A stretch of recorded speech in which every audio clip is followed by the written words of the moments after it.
and other unwanted guests from entering your home.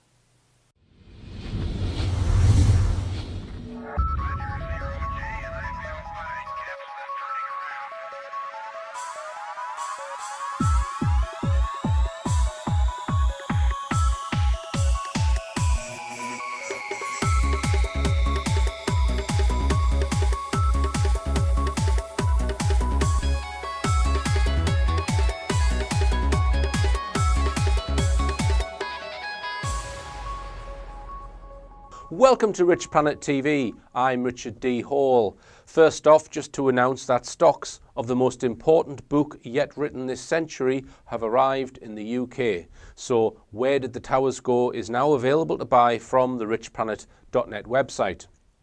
Now then, does anyone know what the population of the world is? Somewhere in the region of 7 billion is one estimate. That's 7,000 million people. But does anyone know what the world population of deer is? You know, those animals with antlers. Now, I couldn't find worldwide population figures for deer, but I could find the US figure.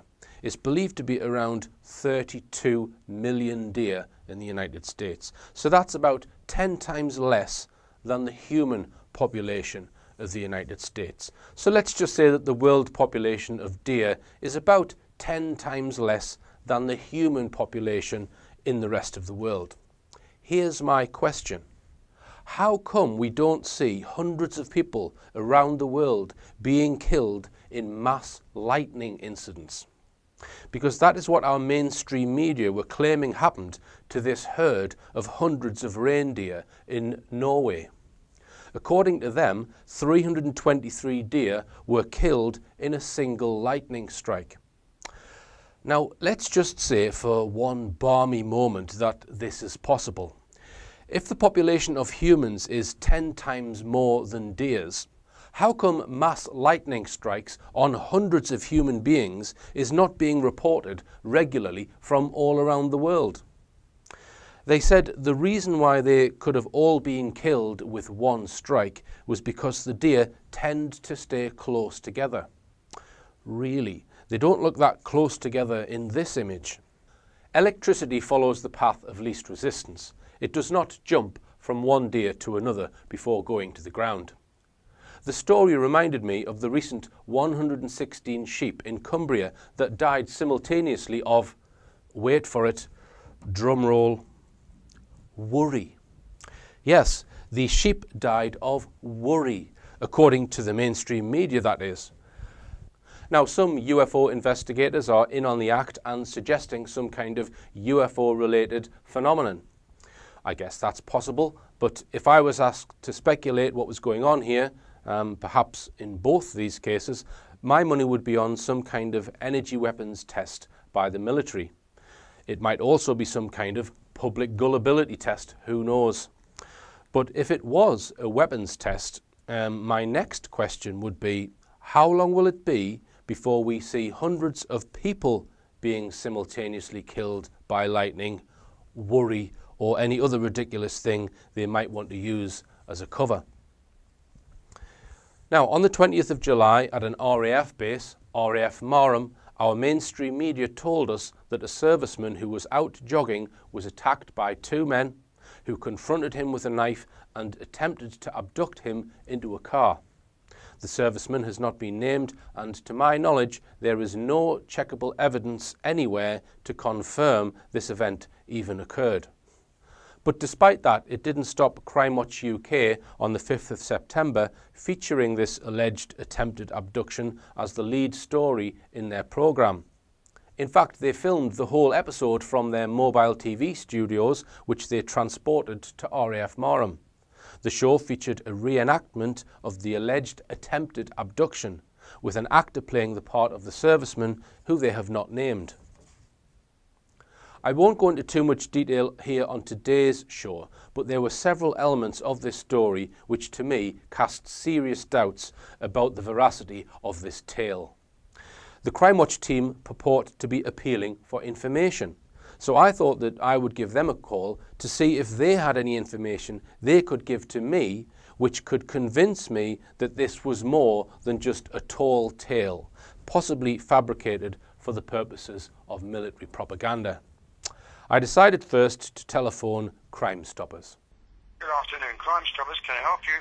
Yeah, I'm ringing in connection with something that was on Crime Watch UK. Yeah. The recent episode. Is there anyone I can speak to about one of the incidents on there? Yeah, you can talk to me, sir. I can only, we're a charity and we take information from members of the public of anything that appeared on that programme, then we send the information to the police.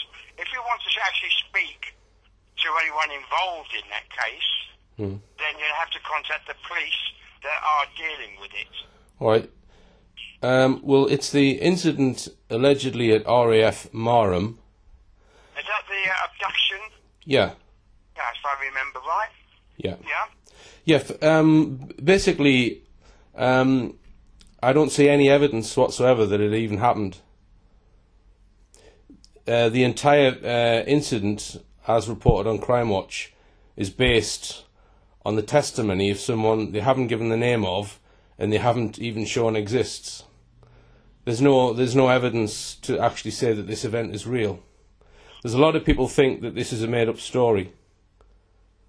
Well, I've never heard it like that. But the point is... No, but hang on. Let me ask you. What evidence are you aware of that shows that this actually happened? Well, the police have probably got the evidence, but they won't broadcast it to members of the public. How do you know? How do you know the police? Hang on. How do you know the police? Hang on. How do you know the police have got the evidence? Pardon? Because they probably have, sir. No, well, you don't know they've got the evidence, do you? No, I don't know. Why haven't they given the guy's name? Pardon? There's no evidence in the public domain. I'm terminating the call, thank you. Okay, thank you. After this, I decided to telephone the control room at Norfolk Constabulary. Now, listen carefully in this clip. The woman who starts answering my questions starts to struggle, and a voice can be heard in the background helping her, telling her what to say, presumably coming through her headset. Thank you for calling 101. I glywed dywesiadau yn y Gymraeg, pwyswch seren. For options in Welsh, press star. We're connecting you to South Wales Police. If you require an alternative force, press hash. Please say the name of the police force you'd like to be connected to. Norfolk Constabulary. So that's Norfolk Police, answering only yes or no. Is that right? Yes. Thank you. Good afternoon, Norfolk Police Switchboard. Hello, I'm ringing in connection with the RAF Marham attempted abduction. Okay, let me connect you two so you can give us some details. One moment. Thank you. Good afternoon, Norfolk Police Club speaking. How may I help? Hello, I'm ringing in connection with the RAF Marham attempted abduction. Okay. How can I help you? What it is, sorry, it's a bit of a bad line here. Is there a number I can ring you direct on? No, this is the number. Okay, alright, let me try then. What it is, I'm looking for some actual evidence which confirms this event happened. The case, as far as the public... The case, as far as the public are aware, is based on the testimony of someone who has not been named. Other than this alleged testimony, there's no evidence that this event took place. So I'm after reassurance from the police to give me something that shows that this happened. There are a lot of people who think this event is a made-up story. My name's Richard Hall. Richard, how do you spell your last name, please, sir? H-A-L-L. So, what is it that makes you think this event hasn't taken place, sir? Well, I'm not aware of any evidence which shows it has taken place. Right. The only evidence that I'm aware of is an alleged statement from an alleged airman. So the name of the airman hasn't been given. So it's an anonymous person has made a statement. That's all this case is based on, as far as I'm aware.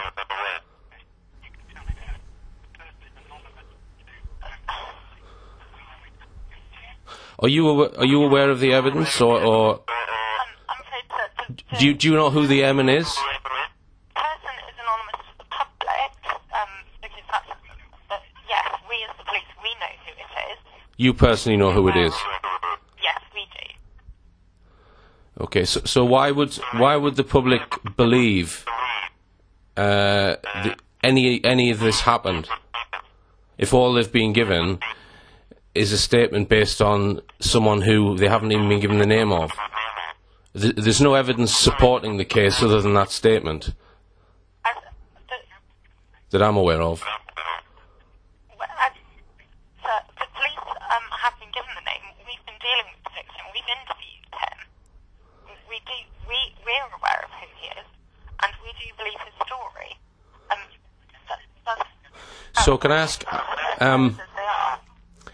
but is there any corroborating evidence for his story?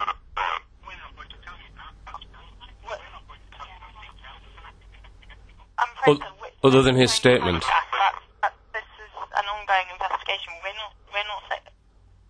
We're not Why should the public believe you over it? Or why should the public believe the man's statements? Well, that's entirely up to you, sir, as to whether or not you believe it or not. All right. Well, don't you think it's reasonable for the police to provide some evidence other than the statements of an anonymous man to show that it may have happened? Don't you think that's a reasonable thing to give to the public? The man is not anonymous, sir. We are aware of who he is. No, the man is anonymous according to what you've put out to the public. He's absolutely anonymous. I mean, you won't give me his name, that makes him anonymous. No, he's anonymous to the public, sir, but the police are fully aware of who he is. How do I know that you're fully aware of him? Because we're telling you. Right, because you're telling me. Well, that's really an empty statement, isn't it? It proves nothing. There's nothing I can check on that can enable me to determine whether he exists, and there's no corroborating evidence of his statement that I'm aware of. May I pass you to one of my senior colleagues? Yep, sure. Hello there. Hi. Hello, Mr. Hall. Yes. Yeah. What is your purpose in regarding your query at the moment? Well, to establish whether there's any veracity of this case. Right. Okay. Are you a police officer? No, I'm not. Right. Okay. Who is dealing with this investigation at the moment? Well, you should be able to tell me that, I think. Well, no, the police. Correct, Okay. yeah. That's right. So at the moment, all the press information that has gone out, this is an active police investigation. Mm-hmm. All lines of inquiry are considered. Do you have any relevant information to this investigation? No, I'm asking a question as to whether there is any evidence whatsoever that you have given to the public or the media that shows whether this has happened or not. Right. Well, you've got to understand that we've gone through a Crime Watch reenactment. Which proves nothing. Right.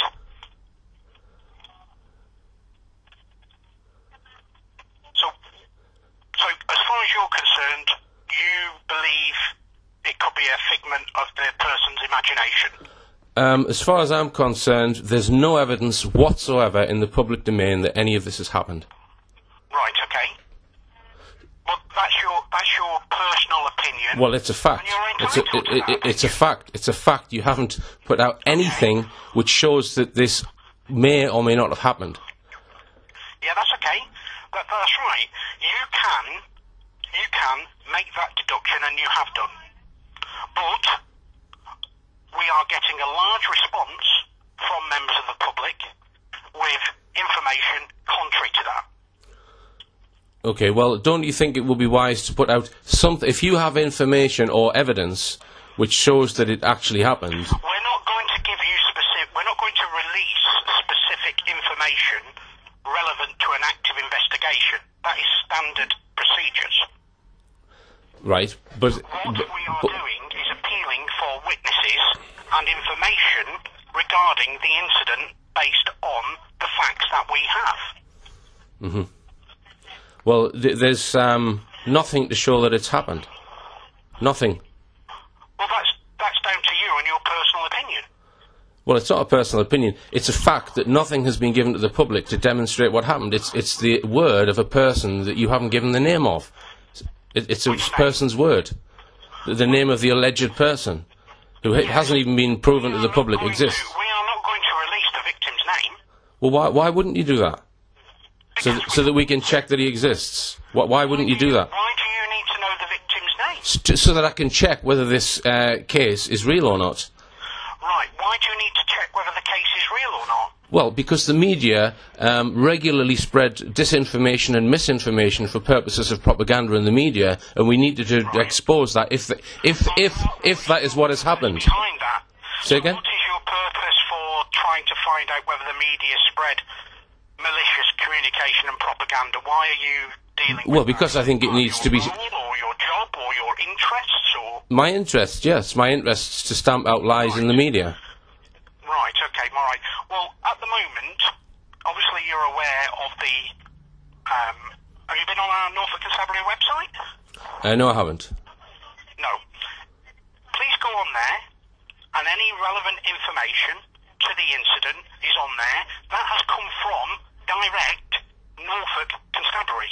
That's not you'll have read in the Sun or the Times or on Sky News.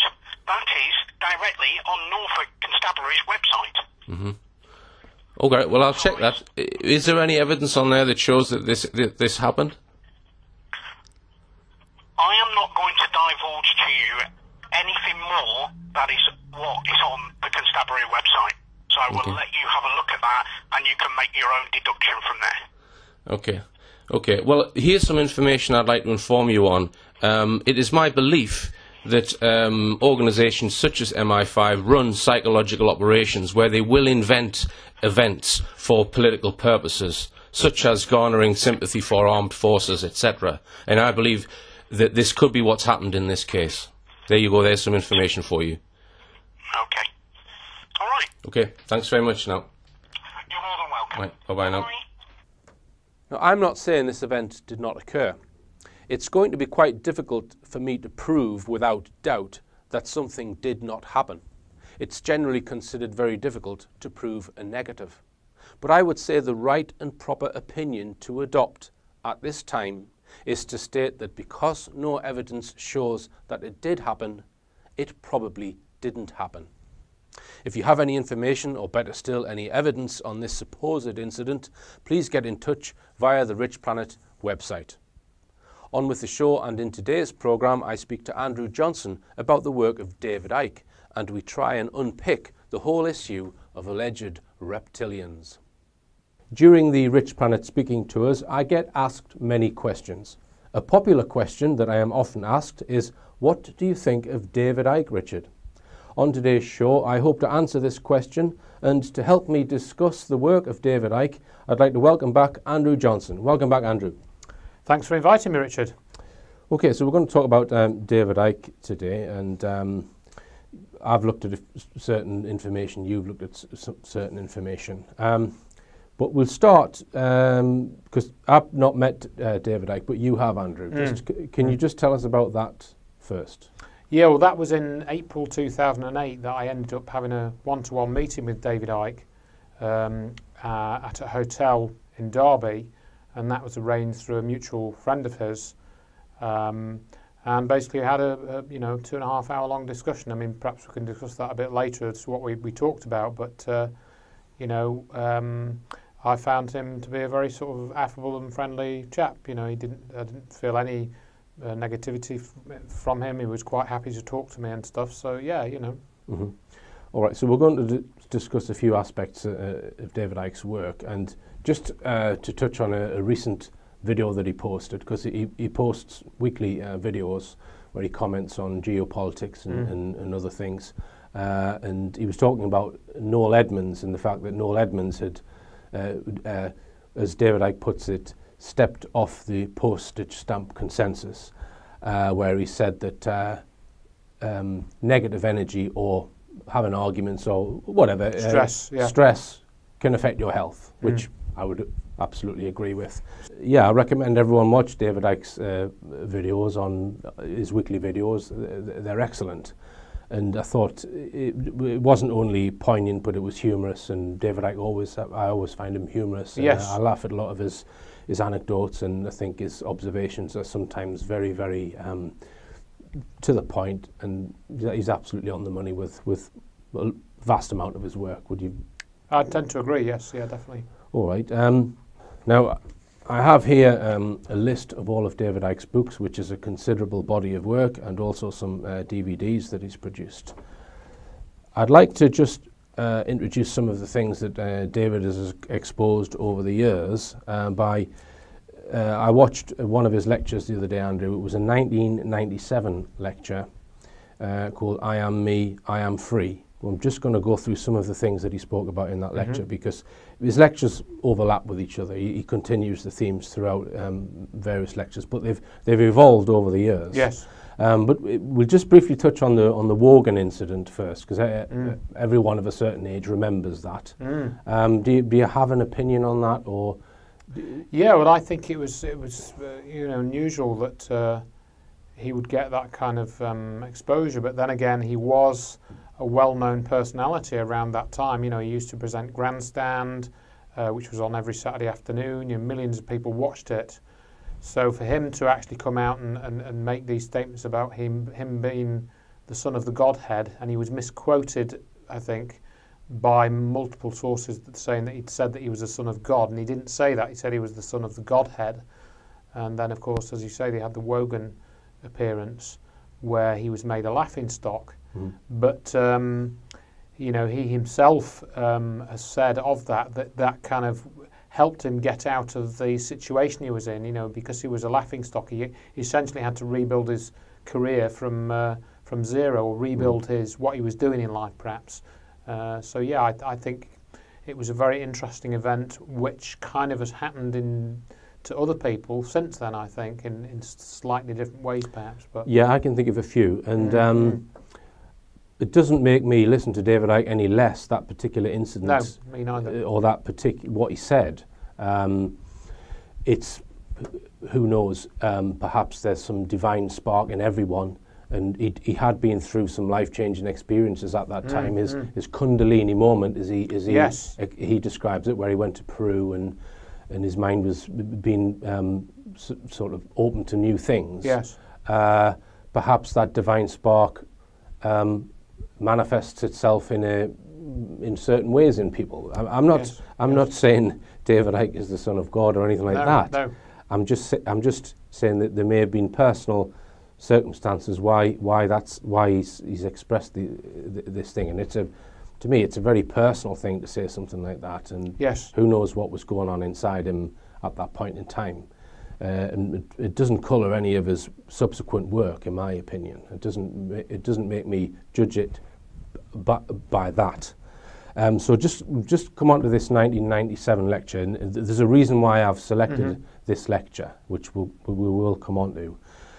So I'm just going to go through some of the things that he spoke about in this lecture, and the lectures around that time, in my opinion, were excellent. I can't pick up on anything that he was exposing at that time that I wouldn't agree with, that I would say he wasn't correct on. So he talks about the suppression of knowledge over millennia, and he talks about the pyramid of power, and about how as you get higher up that pyramid of power, it becomes less and less visible, but the main thing is that your presidents and your prime ministers are a fair way down the pyramid, and there's a hidden bit at the top of the people who really control the planet. He talks about hidden technology, that hidden technology is 30, 40 or 50 years ahead, and he says things like, well, we are kidded with things like the space shuttle. He talks about this sheepdog analogy where if the human race is a herd of sheep, humans have become, or the sheep become the sheepdog. Yes. In his problem reaction solution. So do you want to take over, Andrew, and tell us what problem reaction solution is? Yeah, well, I mean, this is a sort of another version of the Hegelian dialectic that he kind of simplified, and I think that was the expression comes from him, and as we now know, it's often repeated. But I think it is an accurate characterization and summary of the strategy that's used. And I've also summarized it from. I heard it described in a sales talk, where you're trying to sell products to somebody and they call it hurt and rescue. In other words, if you want to sell somebody some fancy product, some fancy database system, you have to sort of convince the customer that they have a problem and you can help them solve that problem, and it may be that you convince them that they have a problem they didn't know they had, and therefore you go in with your strategy to sell this thing to them. And so that's also like a problem reaction solution, that you're putting the problem in front of them, which they didn't even know they had. You get their reaction, and their reaction is to buy your solution. And when they buy the solution, we then ask the question, as David Icke points out, who benefits from the solution? Right. Which is exactly why the original problem is designed. Now, another thing which I think probably is one of the things that I would say put David Icke perhaps on the radar of American intelligence services was his expose of the Oklahoma City bombing in 1995, because he was talking about that in some detail. 168 people were killed in what looks like some fabricated event. They said it was a fertilizer bomb, but the damage was completely not consistent with that, and this is something that Icke spent a lot of time and energy exposing. Do you know much about the Oklahoma City bombing, Andrew? I know a reasonable amount about it, yeah, and actually I wasn't, aware that Icke had done an expose of it, and I think that's very interesting that, as you say, that, what everybody was saying about that, if he'd done an in-depth analysis, yes, the intelligence services would be very interested to hear what he was saying. That's very interesting, yeah. Is that something which you've linked to 9/11 at all? Yes, Oklahoma? Yes, in terms of a couple of things, if people want to look into that. It's not something I've written a lot about or posted a lot about, but if you look at the destruction of the Alfred P. Murrah building, which was the building that was destroyed, and look at World Trade Center number 6 side by side, the pattern of damage is very consistent between those two buildings, and there are also a few pictures of the so-called toasted cars at both sites as well, of course. So it appears that there is some type of advanced weaponry was used to destroy the Alfred P. Murrah building as well, and some of the testimony talks about electrical effects and so forth. So yeah, it's definitely worth looking into that more for people that want to do that.